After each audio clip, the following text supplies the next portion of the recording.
Welcome to Warriors Inspiration, the number one channel for sickle cell motivation.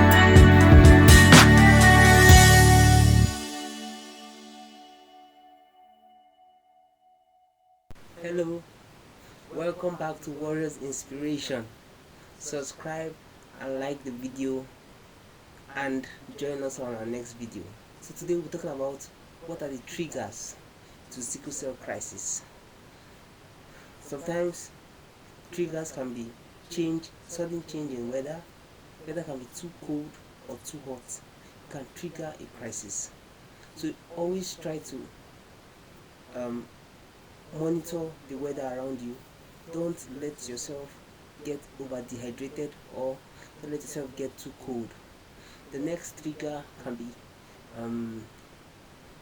excessive or strenuous exercise. Having to go under strenuous exercise can cause you to have a crisis. That's why stress is also a trigger. When you are stressed, stress exercise can stress you. You can now have a trigger, and that would tilt you into having a sickle cell crisis. The next thing I want to know is infections. Infections from chronic leg ulcer, from bacterial infections, or whatever the infection may be, can cause you to have a crisis. So whenever you feel funny, always go to the hospital and do a test so you can treat whatever infection that you have. The next thing is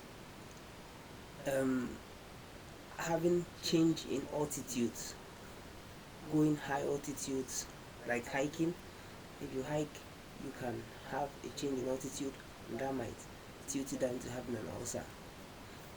Other factors can include smoking, alcohol, and the likes. Just know what your trigger is and know how to handle it. Don't let the crisis weigh you down. I was talking to a friend today about sickle cell crisis, how her sister has been in pain, and even took her to the hospital. Paracetamol was not able to heal the pain, or let me say subside the pain. So sometimes you need to know what works for you also. Is it paracetamol that works for you? Is it ibuprofen that works for you? Is it pentazocine or morphine that works for you? Know what works for you and get that remedy. I want to inspire you today. You can also endure some certain level of pain, because depending on analgesics can give you peptic ulcer disease. I don't depend on analgesics often. There's some threshold of pain I can endure, and even before I take the analgesic, I make sure I eat. So having to eat before taking that analgesics can make you